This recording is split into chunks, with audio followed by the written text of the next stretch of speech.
পশ্চিমবঙ্গ রাজ্যের খানাকুল একটি প্রাচীন ও আধ্যাত্মিক ঐতিহ্যের সমৃদ্ধ জনপদ।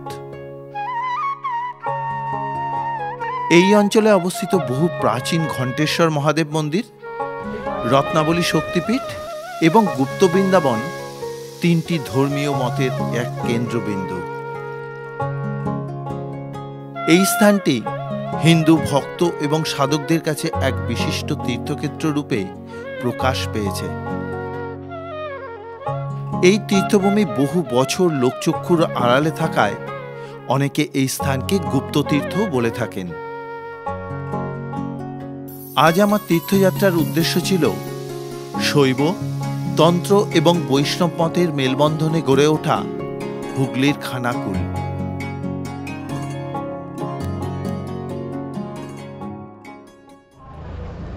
তাহলে আজ যাত্রা শুরু করি হাওড়া স্টেশন থেকে। আমি হাওড়া স্টেশন থেকে তারকেশ্বর লোকাল ধরে প্রথমে চললাম বাবা মহাদেবের ধাম তারকেশ্বর স্টেশনের উদ্দেশ্যে, কারণ ওখান থেকেই আমার খানাকুল পৌঁছানো সম্ভব। আমিও ট্রেন থেকে প্রকৃতিকে দেখতে দেখতে এগিয়ে চললাম। সুপ্রভাত বন্ধুরা, এখন বাজে সকাল 10:05। আমি এখন এসে পৌঁছলাম তারকেশ্বর স্টেশনে। আমি হাওড়া থেকে ট্রেন ধরেছিলাম সকাল 8:25 তারকেশ্বর লোকাল। চলুন এবার প্ল্যাটফর্ম থেকে বেরিয়ে যাই। বেরিয়ে গিয়ে সামনে বাস স্ট্যান্ড আছে, বাস স্ট্যান্ড থেকে বাস ধরবো, যাব হচ্ছে খানাকুল রুটের বাসে। চলুন যাওয়া যাক। প্ল্যাটফর্ম থেকে বেরিয়েই এগিয়ে চললাম বাস স্ট্যান্ডের দিকে। প্ল্যাটফর্ম থেকে বাস স্ট্যান্ডের দূরত্ব হেঁটে 3 থেকে 4 মিনিট মতো। বাস স্ট্যান্ডে পৌঁছতেই খানাকুল যাওয়ার বাস পেয়ে গেলাম। উঠে পড়লাম বাসে। বাসে বসতেই কিছুক্ষণের মধ্যেই বাস ছেড়ে দিল। কিছুক্ষণ বাদেই বাস ন্যাশনাল হাইওয়ে ধরে এগোতে থাকলো। তারকেশ্বর স্টেশন থেকে ঘণ্টেশ্বর মহাদেব মন্দিরের দূরত্ব প্রায় 35 কিলোমিটারের কাছাকাছি। বাসে যেতে সময় লাগবে 1 ঘন্টার থেকে একটু বেশি। আমাদের বাস মসৃণ রাস্তা ধরে এগিয়ে চলল।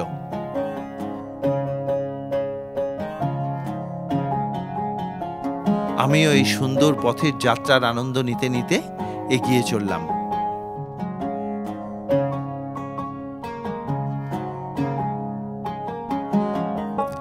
একটা সময় বাস গ্রামীণ পরিবেশের মধ্যে ঢুকে পড়ল।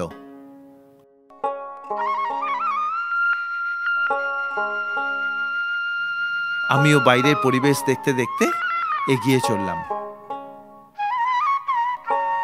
কিছুক্ষণ বাদেই বাস থেকে নেমে পড়লাম। প্রায় 1.5 ঘন্টা বাস জার্নি করে এসে নামলাম রামনগর বলে একটা জায়গায়।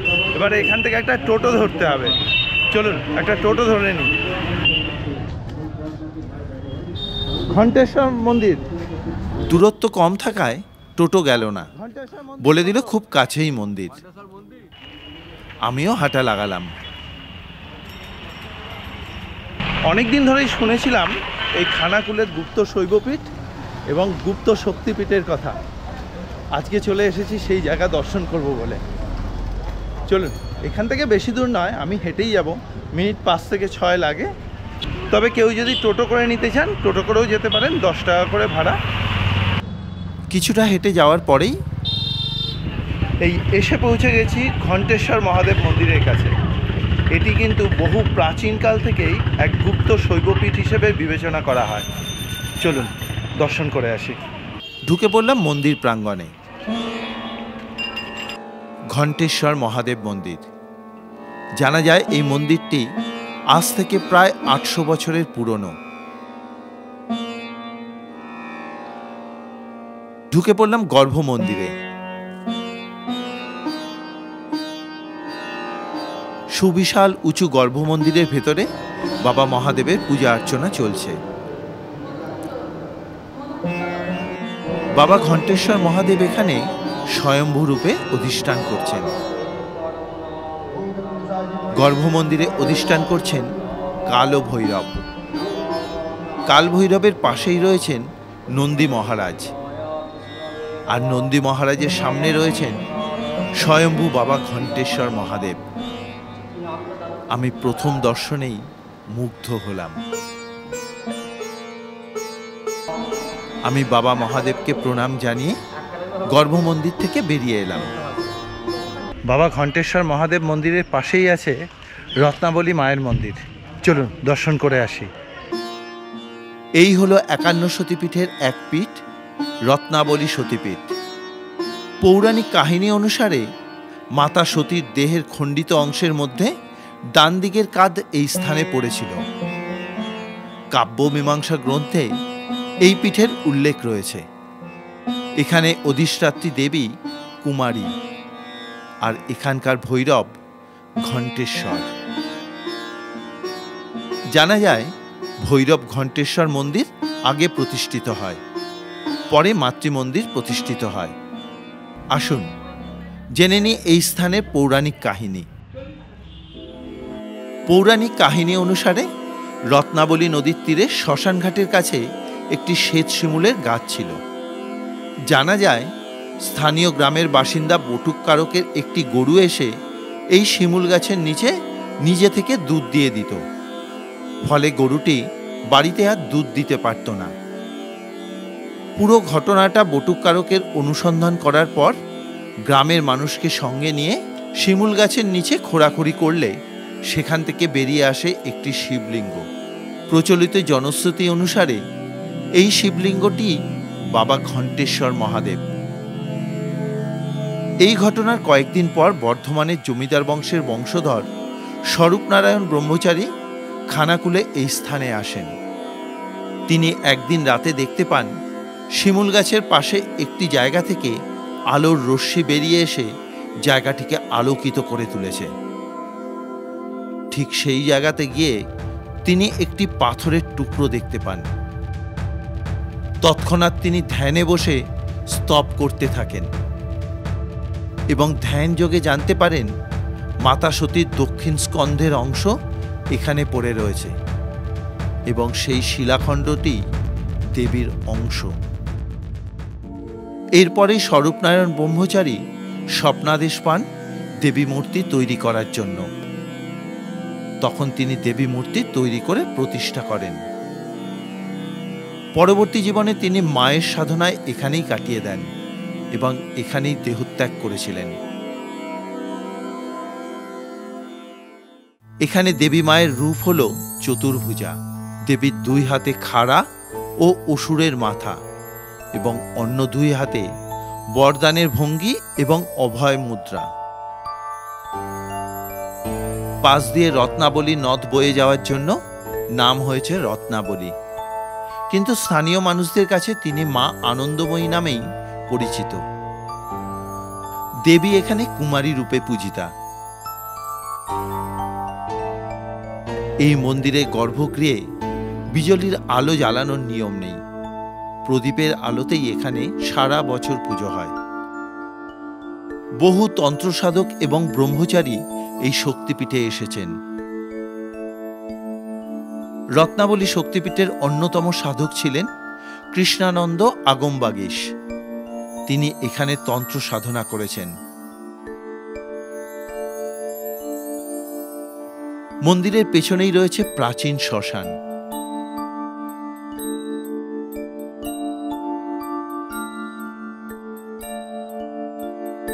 মন্দিরের পাশ দিয়ে বয়ে চলেছে রত্নাবলী নদী, যদিও সে শাপভ্রষ্ট। জনশ্রুতি আছে বৈষ্ণব সাধক অভিরাম গোস্বামীর অভিশাপে এই রত্নাবলী নদী আজ মৃতপ্রায়। রত্নাবলী নদী এবং শ্মশানের পাশেই এই পুণ্যভূমি অবস্থান করছে। এবারে আমি পুজো দেব বলে পুজোর ডালা কিনতে চলে এলাম।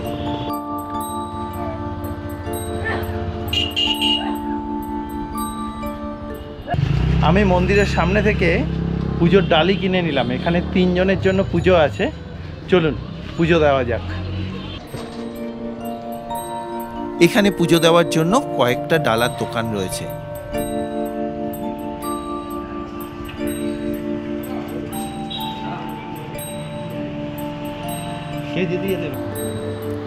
আমি পুজোর ডালা নিয়ে মন্দিরে ঢুকে পড়লাম।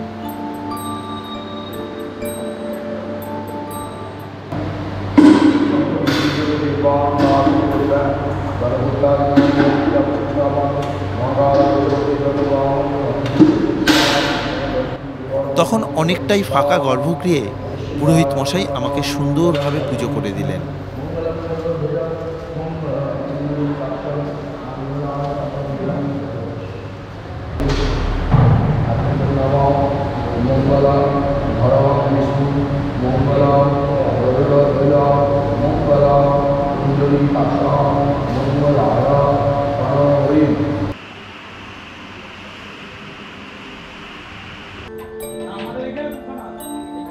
পুজো শেষে আমি বাবার চরণামৃত গ্রহণ করলাম।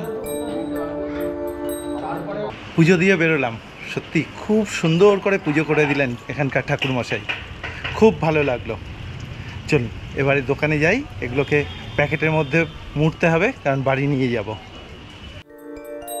মন্দির চত্বরেই নহবতখানার পাশেই রয়েছে মা অন্নপূর্ণার মন্দির।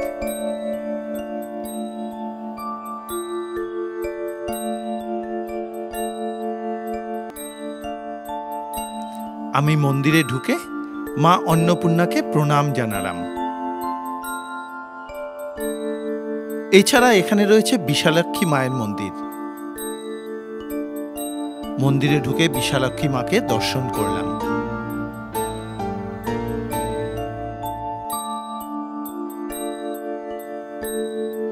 রয়েছে ষষ্ঠী মাতার মন্দির।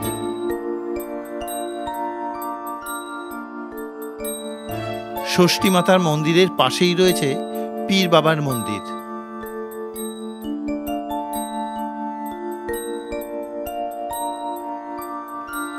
পুরো মন্দির চত্বর আমি খুব ভালোভাবে ঘুরে দেখে নিলাম। আজকের এই রত্নাবলী শক্তিপীঠ এবং ঘণ্টেশ্বর মহাদেব মন্দির দর্শন আপনাদের কিরকম লাগছে অবশ্যই করে কিন্তু একটা মতামত জানাবেন কমেন্ট বক্সে। এটা আমার তরফ থেকে আপনাদের কাছে একটা অনুরোধ রইল।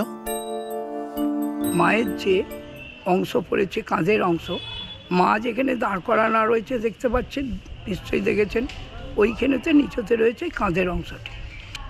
এবং এর আগে আমরাও যে শুনে এসেছি এইখানেতে শ্মশান, চারদিকেই শ্মশান ছিল, এবং এই শ্মশানের এতেই মা এখানে আবির্ভূত হয়েছিলেন। যখন মায়ের একজন ভক্তবৃন্দ দেখেছিলেন, তিনি স্বরূপনারায়ণ ব্রহ্মচারী, তিনি মাকে দর্শন লাভ করেন। তিনি দেখার পরেতে বাবাকে তখন পরে দেখতে পান। শিমুল গাছ ছিল একটি, শেষ শিমুলের গাছ, নদীর বাঁধ তো এটা, এই নদীর পাড়ের উপরেতে শেষ শিমুলের গাছ ছিল। ওই শেষ শিমুলের নিচতে বাবা উঠেছিলেন। বাবা ঘণ্টেশ্বর মহাদেব মন্দির দর্শন করে বেরোলাম। এবারে চলুন এখান থেকে কিছুটা দূরে আছে গুপ্ত বৃন্দাবন, সেই গুপ্ত বৃন্দাবন দর্শন করে আসি।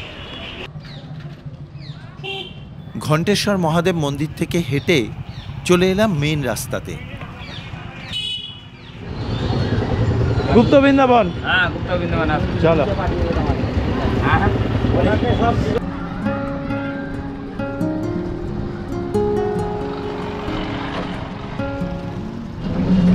এখান থেকে গুপ্ত বৃন্দাবনের দূরত্ব কিন্তু খুব বেশি নয়, 2 থেকে 2.5 কিলোমিটার মতন দূরত্ব। টোটোতে মাথা পিছু ভাড়া হচ্ছে 20 টাকা করে। এবারে যেহেতু আমি একা আছি তাই জন্য ওনাকে একটু বেশি দিতেই হবে, আমার পড়লে হচ্ছে 50 টাকা। চলুন দর্শন করে আসি। আশপাশের গ্রামীণ পরিবেশ দেখতে দেখতে এগিয়ে চললাম।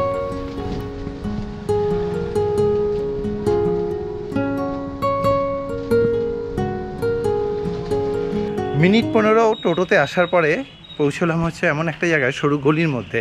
এখান থেকে আমি দেখতে পাচ্ছি ওই যে সামনে গোপীনাথজির মন্দির, অর্থাৎ গুপ্ত বৃন্দাবন। চলুন দর্শন করে আসি। শান্ত সুন্দর এক পরিবেশ এই অঞ্চলটির। আমি আশপাশের পরিবেশ দেখতে দেখতে এগোতে থাকলাম।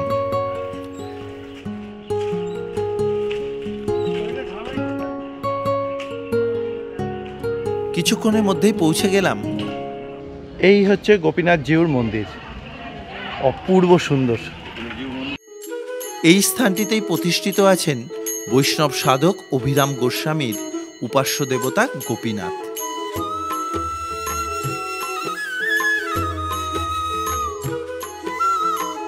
এখানে দুটি মন্দির রয়েছে। সামনের এই মন্দিরটি প্রাচীন মন্দির।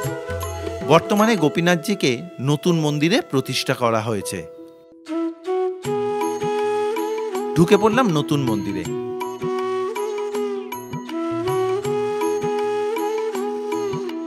জনশ্রুতি আছে একসময় অভিরাম ঠাকুর স্বপ্নে গোপীনাথকে দেখেন এবং স্বয়ং গোপীনাথজি তাকে জানান যে তিনি মাটির নিচে গুপ্ত অবস্থায় রয়েছেন। তখন অভিরাম ঠাকুর মাটির নিচ থেকে গোপীনাথজিকে বের করে এনে এইখানেই প্রতিষ্ঠা করেন। এবারে চলে এলাম মূল মন্দিরে। দর্শন করলাম গোপীনাথজিকে। কি অপূর্ব সুন্দর তার রূপ, তা বলে বোঝানো যাবে না। আমি বেশ কিছুক্ষণ নিষ্পলক দৃষ্টিতে তার দিকে তাকিয়ে রইলাম। মনটা আনন্দে ভরে উঠল।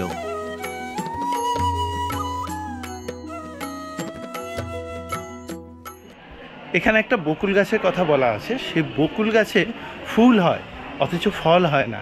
চলুন সেটা দর্শন করে আসি। মন্দিরের বাইরের দিকে বহু প্রাচীন একটি বকুল গাছ রয়েছে। এটিকে সিদ্ধ বকুল কুঞ্জ বলা হয়। এটি অভিরাম গোস্বামীর দ্বারা প্রতিষ্ঠিত। বয়স প্রায় আনুমানিক 500 বছরের মতো।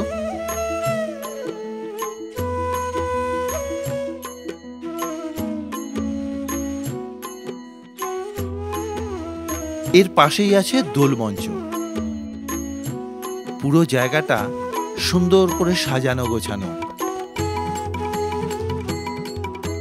এরপরে আমি আবার মন্দিরের দিকে এগিয়ে চললাম। আজকের এই খানাকুল তীর্থক্ষেত্র দর্শন আপনাদের কিরকম লাগছে অবশ্যই করে একটা মতামত জানাবেন কমেন্ট বক্সে। এটা আমার তরফ থেকে আপনাদের কাছে কিন্তু একটা অনুরোধ রইল, কারণ আপনাদের মতামতগুলো আমাকে অনেক বেশি উৎসাহ দিয়ে থাকে নতুন তীর্থক্ষেত্রে ছুটে চলার জন্য।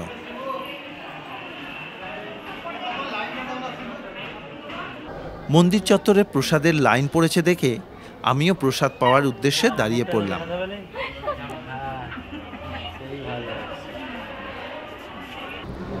80 টাকার বিনিময়ে প্রসাদের টোকেন কেটে বসে পড়লাম ভোগ মন্দিরে।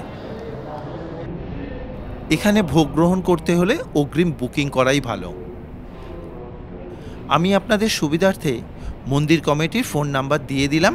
আপনারা আপনাদের সুবিধা মতন ফোন করে ভোগের কথা বলে রাখবেন। শুরু হলো প্রসাদ বিতরণ। প্রথমেই ভাত, শুক্তো, শাক এসে পৌঁছলো। আলু পটলের তর। আমি প্রসাদ গ্রহণ করলাম।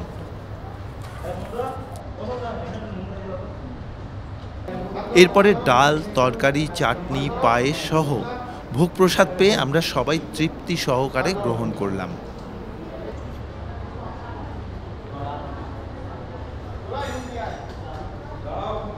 প্রসাদ তো সবসময় অমৃত সম হয়, এ তো আর বলার অপেক্ষা থাকে না। তবে এখানে প্রসাদ গ্রহণ করে আমার মনটা তৃপ্তি পেল। আজ সারাদিন উপোস ছিলাম, জানি না এখানে এসে প্রসাদ পাবো যে সেটারও কোনো ভরসা ছিল না, কিন্তু আজকে সত্যি আমি এখানে প্রসাদ পেয়ে ধন্য। চলুন এরপরে সামনে আরেকটা মন্দির আছে, সেটা দর্শন করে আসি। আজকের এই রত্নাবলী শক্তিপীঠ এবং ঘণ্টেশ্বর মহাদেব মন্দির দর্শন আপনাদের কীরকম লাগছে অবশ্যই করে কিন্তু একটা মতামত জানাবেন কমেন্ট বক্সে। এটা আমার তরফ থেকে আপনাদের কাছে একটা অনুরোধ রইল। গোপীনাথজি মন্দির থেকে বেরিয়ে চলে এলাম রাধা মাধব মন্দির দেখব বলে। একদম গোপীনাথজির মন্দিরের পাশেই রাধা মাধব মন্দির, কিন্তু দুপুর হয়ে যাওয়ার জন্য মন্দিরের দ্বার বন্ধ হয়ে গেছে।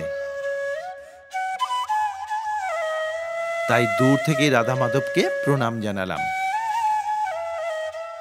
আপনারা চেষ্টা করবেন দুপুর 12টার মধ্যে এই মন্দির দর্শন করে নেওয়ার। এটা রাধা মাধবের দোল মঞ্চ।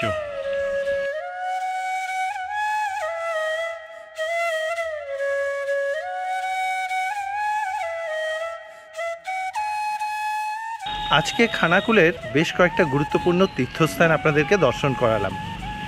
আজকের ভিডিও আপনাদের কীরকম লাগলো তা কিন্তু অবশ্যই একটা মতামত জানাবেন কমেন্ট বক্সে। এটা আমার তরফ থেকে আপনাদের কাছে একটা অনুরোধ রইল। আজকের মতন ভিডিও এখানেই শেষ করছি। দেখা হবে আগামী পর্বে আর এক তীর্থস্থানে।